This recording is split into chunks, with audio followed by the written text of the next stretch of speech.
Hola, soy Adrián Peta de Geopolítica Mundial.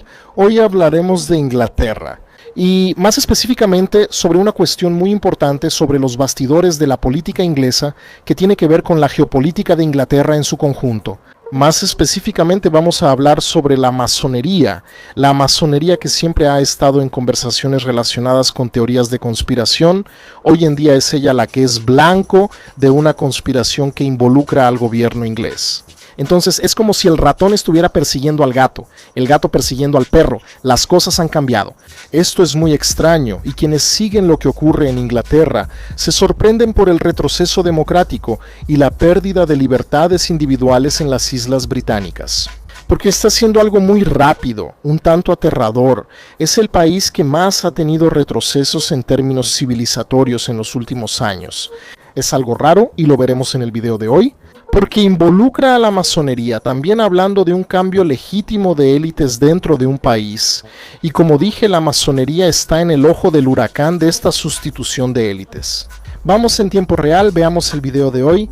Y antes de eso, no te olvides de suscribirte al canal, porque el canal es muy pequeñito, nadie conoce el canal, prácticamente lo esconden debajo de la alfombra en YouTube. Si compartes el video con quienes conoces, ya ayudas mucho. Y si no estás suscrito, suscríbete y activa la campanita. Casi nunca funciona esa porquería de campanita, así que haz clic ahí. No va a hacer ninguna diferencia, esa es la verdad, pero hazlo de todos modos. Aunque no haga diferencia, hazlo, a ver si esta vez cambia, ¿no? ¿Quién sabe? Suscríbete, comparte y apóyanos, ¿de acuerdo? Soy Adrián Peta y este es Geopolítica Mundial.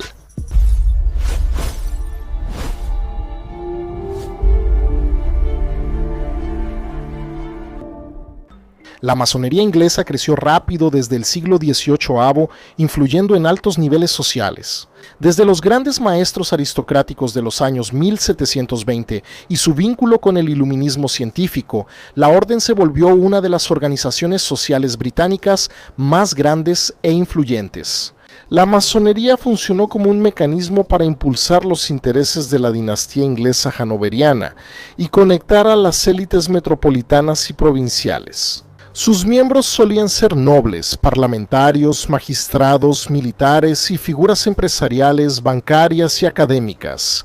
A la vez, en los círculos empresariales victorianos, la orden era una red informal de confianza. Estudios económicos señalan que los lazos formados entre masones eran muchas veces más fuertes que la confianza entre familiares, aliados políticos e incluso socios comerciales. Y los relatos históricos confirman que, por ejemplo, las novedades sobre la rentabilidad de las minas primero se transmitían a través de las redes masónicas, antes de llegar al mercado. Esa cohesión ofrecía ventajas prácticas. La masonería inglesa ganó reputación de ofrecer a sus miembros un pasaporte para innumerables beneficios en todas las partes del imperio inglés. En el imperio británico, las logias masónicas se usaron como redes sociales de conexión. La hermandad se expandió globalmente junto con la colonización inglesa, creando logias en casi todas las comunidades del imperio. Los regimientos militares británicos llevaron la masonería por todo el mundo. Los masones crearon una de las primeras redes globales, influyendo en millones de asiáticos y africanos. Al vincular la masonería con el ejército británico, esencial para construir el imperio. A menudo, una logia masónica era de las primeras instituciones fundadas en puestos coloniales, uniendo a colonos, autoridades y élites en un ritual común. Incluso en el periodo posimperial, la orden mantuvo lazos discretos entre la aristocracia, las finanzas y las instituciones estatales británicas. Levantamientos oficiales señalaban que, a finales de la década de 1990, alrededor del 5 al 10% de los jueces y magistrados británicos eran masones. La infiltración en fuerzas armadas, policía y poder judicial mantenía en secreto una red de solidaridad de la élite tradicional. La masonería de todo el mundo también estaba conectada con la masonería inglesa, y la masonería inglesa era una herramienta poderosa de la corona británica, hasta que el mundo cambió. Tras la Segunda Guerra Mundial, sobre todo a finales del siglo XX, el aparato estatal británico se profesionalizó y burocratizó más. Leviatán creció tanto que se alimentó de sí mismo. En otras palabras, el Estado inglés empezó a devorar las organizaciones que lo sostuvieron durante siglos. La gobernanza basada en redes informales fue reemplazada gradualmente por procedimientos formales, auditorías y reglas de cumplimiento. El servicio público británico se modernizó progresivamente con el objetivo de destruir esas relaciones informales y secretas que existían dentro del propio gobierno. El discurso oficial hablaba de combatir la corrupción, mayor responsabilidad, pluralismo y enfoque en las necesidades ciudadanas. En la práctica, esto llevó a crear organismos reguladores independientes, especialmente en la era de Thatcher, con códigos de conducta, auditorías y leyes de transparencia. Y el punto de quiebre final llegó con la policía. La policía inglesa se volvió el ejemplo visible del conflicto entre élites porque acumula poder coercitivo y exige legitimidad pública. En 1982, Sir Kenneth Newman, comisionado de Londres, pidió a los policías dejar la masonería para mantener la confianza pública, y su sucesor, Sir Peter Imbert, fue aún más lejos. Advirtió que los oficiales vinculados a la masonería tendrían un ascenso limitado, lo que hizo que muchos terminaran desvinculándose de la orden masónica. Esto se hizo aún más evidente cuando las instancias formales exigieron la desvinculación de los canales informales. En 1997 y 1998, una comisión parlamentaria inglesa recomendó que los servidores públicos, es decir, jueces, policías, fiscales y demás, registraran su afiliación a las sociedades secretas. El gobierno conservador acordó que todos los nuevos nombramientos en la magistratura, policía y cargos públicos requerirían declarar posibles vínculos con la masonería. Propusieron crear registros oficiales y el gobierno los solicitó a la Gran Logia Unida de Inglaterra. Información sobre miembros en profesiones que fueran consideradas sensibles, lo cual no fue atendido en ese momento. Esto mientras jueces y magistrados nombrados desde 1998 debieron declarar su participación. La exigencia fue eliminada en 2009 tras una impugnación del Tribunal Europeo de Derechos Humanos. Aquí hablamos de los bastidores, desarrollando la policía y el poder judicial inglés, entre otros. Incluso la M6, la principal agencia de espionaje inglesa, está involucrada. ¿Te imaginas cuán profundas son estas transformaciones? En las clases dominantes británicas surge un conflicto funcional y dos mentalidades. Por un lado, la élite tradicional operaba mediante jerarquías cerradas, confianza personal e intercambio de favores asociados a la masonería, y que históricamente sus miembros compartían valores de confidencialidad y lealtad al grupo. Sin embargo, también surgió una élite tecnocrática relacionada con reformas neoliberales y paradójicamente con la idea de una centralización total del Estado. Estas generaciones valoraban los procedimientos impersonales, el control institucional, la gestión burocrática y la centralización estatal. Las denuncias sistemáticas de corrupción y los escándalos corporativos, tanto en la esfera pública como en la privada, reforzaron la idea de que las decisiones debían tomarse por reglas claras y auditables, y ya no por lealtades de trasfondo. El choque de visiones se evidenció en los debates políticos. Mientras la antigua élite inglesa vinculada a la masonería sospechaba de las redes privadas, la élite tecnocrática veía valor en las redes cerradas, ya sean masonerías, clubes privados u otras sociedades discretas o secretas. Un peligro de corrupción y de impacto negativo en la reputación institucional, pero principalmente un tipo de poder que escaparía a la fiscalización del Estado. Actualmente, la élite tecnocrática de la policía inglesa muestra su división con políticas claras de auditorías. Para diciembre de 2025, la Policía Metropolitana de Londres comenzó a exigir que los policías declararan cualquier afiliación a organizaciones jerárquicas que requirieran apoyo mutuo, incluyendo la masonería. Esa disputa interna también está relacionada con el papel de Inglaterra en la geopolítica, ya que la élite británica siempre ha tenido una visión realista del poder. Desde 1945 se ha apoyado en el ascenso estadounidense y un acoplamiento funcional, no sentimental. Con la decadencia inglesa, Estados Unidos mantendría los intereses ingleses en el extranjero. El Reino Unido ya no compite como potencia autónoma, sino como plataforma jurídica y centro financiero, buscando ser árbitro global. Hoy, tres hechos son claros para cualquier estratega serio en Londres. Estados Unidos está más enfocado en sí mismo y sus intereses, especialmente en el hemisferio occidental. O sea, las Américas no están tan interesadas en ser la policía global y no van a mantener los intereses ingleses en el extranjero. Son políticamente volátiles y principalmente están menos dispuestas a subsidiar el orden global como era antes. Eso no implica un colapso en Estados Unidos, pero sí incertidumbre sistémica, y para la élite financiera ese riesgo debe ser distribuido. La ciudad de Londres no elige aliados ideológicos, sino flujos ascendentes de capital.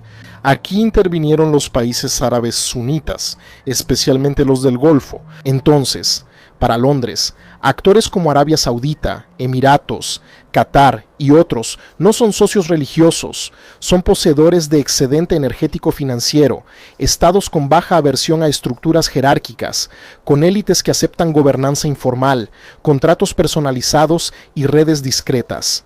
Esto encaja más con la tradición financiera aristocrática inglesa que con la cultura regulatoria estadounidense actual. Para entender la ruptura del Estado británico con la masonería, debemos analizar el asesinato de Daniel Morgan, un detective privado hallado muerto en 1987 en un pub del sur de Londres, con un hacha en la cabeza. El caso se convirtió en el homicidio no resuelto más investigado de la historia británica, pero marcado por décadas de fallas policiales, destrucción de pruebas y acusaciones de corrupción. En junio de 2021, una investigación independiente del gobierno inglés concluyó que la Policía Metropolitana era institucionalmente corrupta y destacó que la masonería era el principal obstáculo para la justicia.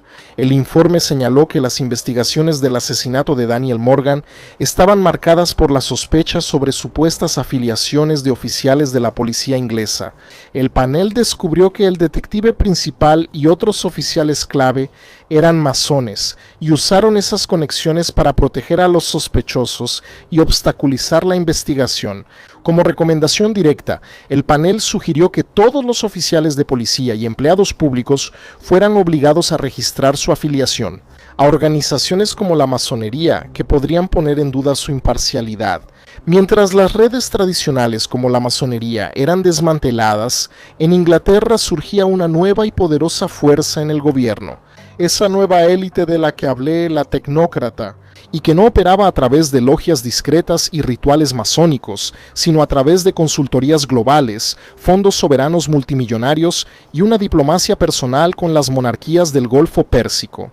La causa de esta fractura es la fuerte dependencia económica del Reino Unido del capital del Golfo. Actualmente, tras la crisis financiera de 2008 y más aún después del Brexit, la economía británica necesitó urgentemente inversiones extranjeras para sostenerse y financiarse. Como respuesta, buscaron apoyo en las monarquías del Golfo, especialmente en Qatar, Arabia Saudita y Kuwait, y en menor medida en los Emiratos Árabes Unidos. Llena ese vacío con voracidad estratégica. Esa dependencia es estructural, no solo comercial. Londres se transformó en el principal centro occidental de finanzas islámicas, emitiendo sukuk y adaptando sus regulaciones fiscales a la Sharia, mostrando una integración profunda entre el capitalismo británico y la economía islámica. La fractura de la élite se dio más fuerte en las carreras de expolíticos británicos de alto rango, que, a diferencia de la antigua élite, donde la lealtad estaba ligada a instituciones nacionales, la nueva élite transita libremente entre Westminster y los palacios de Riad y Abu Dhabi, como asesores pagados y cabilderos en la cima de la pirámide social. La monarquía británica, bajo Carlos III asumiendo el trono inglés después de la muerte de la reina Isabel. Realizando una reorientación teológica y diplomática radical, Carlos es ampliamente reconocido como el monarca más proislámico de la historia británica. Una postura que va más allá de la diplomacia, entra en la convicción personal y filosófica. Contrario a lo que se cree, la corona inglesa no es solo simbólica. Ellos no mandan tan directamente como sería en el caso de un presidente, pero tienen una profunda influencia entre bastidores, además de que todavía tienen una simbología muy importante detrás del gobierno inglés. Carlos está muy influenciado por pensadores tradicionalistas como René Guénon, convertido al Islam, y Martin Links. Carlos considera al Islam una fuente de sabiduría tradicional que Occidente perdió por el materialismo y secularismo. Él estudió el Corán, aprendió árabe y en sus discursos resalta la visión islámica de armonía con la naturaleza como modelo de sustentabilidad ambiental. También defendía que el Corán debía regular las normas sociales, rompiendo con la tradición exclusiva de defensa. Fe anglicana, Carlos expresó en su coronación y discursos previos su deseo de ser defensor de la fe, pero abriendo espacio para la inclusión del Islam como un pilar de una nueva identidad británica, junto al cristianismo. Carlos ha sido un importante diplomático del Reino Unido en el Golfo, con más de 120 reuniones con familias reales de la zona en la última década. Él fue clave facilitando ventas de armas inglesas y de otros países a las monarquías del Golfo, como el Typhoon a Arabia Saudita, y en mantener lazos personales que aseguran el flujo de inversiones, aunque eso implique adoptar normas islámicas en la población inglesa, mayormente cristiana. La transformación de las élites británicas refleja un gran cambio demográfico en la base de la sociedad. La población musulmana en el Reino Unido aumentó de menos del 0.1% en 1990 al 6.5% en 2021. En Londres, esa proporción llega hasta el 15% y en ciudades como Birmingham y Bradford es aún mayor. Proyecciones indican que la población musulmana podría llegar a más del 17% de la población inglesa en 2050, alterando fundamentalmente la aritmética electoral. Y lo que estamos viendo en Inglaterra es una repetición histórica de todos los países que se abrieron al Islam.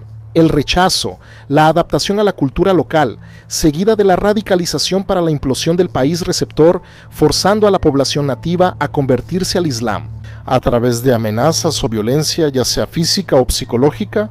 Históricamente, la comunidad musulmana británica votó en bloque por el Partido Laborista, viéndolo como su protector. La guerra de Gaza en 2023 a 2024 y el apoyo inicial de Keir Starmer a Israel causaron una ruptura histórica. Emergió una nueva conciencia política, impulsada por grupos como The Muslim Vote y el Muslim Impact Forum, que buscan aprovechar su peso demográfico. En las elecciones generales de 2024 en Inglaterra, candidatos independientes pro-Gaza fueron elegidos con gran apoyo musulmán para exigir cambios en la política exterior e interior. Esta nueva élite política musulmana es joven, educada en el Reino Unido y muy agresiva y radical. Los Emiratos Árabes dejaron de financiar a sus estudiantes para estudiar en universidades inglesas. Figuras como Sadiq Khan, alcalde de Londres, o Hunza Yousaf, ex primer ministro de Escocia, representan la integración al mainstream, pero también la capacidad de navegar entre movimientos de izquierda. La persecución a la masonería y el aumento de la influencia islámica del Golfo no son hechos aislados, sino reflejo estructural de un cambio de régimen. La persecución a la masonería marca el fin de la época donde la élite nativa actuaba en espacios privados. La nueva ideología ahora es de transparencia, pero aplicada selectivamente, es decir, se exige total claridad sobre algunos grupos. Se tolera el secreto de las nuevas redes. Con argumentos de multiculturalismo, diplomacia o economía, la masonería brindaba capitalismo, confianza y conexiones locales en un marco nacional. Esta élite depende del capital financiero global. A medida que la riqueza relativa del Reino Unido disminuyó, la élite importa capital del Golfo y con él, inevitablemente importa influencia cultural y política. La lealtad, que antes se basaba en el hermano de la logia masónica, ahora se dirige al socio de inversiones. El Reino Unido deja atrás su identidad insular, imperial y cristiana para ser un centro de servicios globales. La élite británica brasileña hoy asesora y gestiona riquezas para los nuevos poderes emergentes. La acomodación del Islam es necesaria para facilitar su papel y asegurar la cohesión social en una sociedad fragmentada. La élite británica de hoy no solo está fracturada, está en un proceso de metamorfosis terminal. La persecución a la masonería marca el fin de la vieja Inglaterra, estructura de poder sustentada en lealtad, acuerdos tácitos, secreto, cristianismo cultural y homogeneidad nativa. En su lugar, está surgiendo una nueva élite, dependiente del capital externo, fluida y tecnocrática. Esta nueva élite considera al sunita, ya sea rico del Golfo o demográfico local, un socio estratégico inevitable y recurso vital. Un nuevo apoyo en quien deben confiar, ya que ya no podrán depender de Estados Unidos. Y bueno, gente, por hoy espero que les haya gustado de nuevo. No se olviden de compartir el video con todos los que conozcan para ayudar al canal a seguir existiendo. Puede parecer que no, pero tú, compartiendo este trabajo de hormiguita, haces que el canal Geopolítica Mundial pueda existir. Es tu apoyo lo que lo garantiza. Si te gusta mucho el canal y quieres contenido exclusivo, considera hacerte miembro. Como miembro, tendrás acceso anticipado y a videos exclusivos, incluyendo series completas solo para miembros. Historia de la India, geopolítica de Estados Unidos, del Imperio Mongol y la historia militar de China. Hay un montón de contenido exclusivo para los miembros y por supuesto las transmisiones en vivo directamente conmigo, donde interactúo de forma más directa con los miembros, así como la participación en los grupos de Telegram, que son exclusivos para los miembros. Así que considera hacerte miembro a cambio de todo este paquete de acceso que vas a tener. Así aseguras que Geopolítica siga, pues más del 90% de sus ingresos son de miembros que pagan. Si ahora no puedes ser miembro, podrás en el futuro y serás bienvenido. Comparte el video para apoyar a Geopolítica Mundial. Un abrazo, gente, y hasta el próximo video.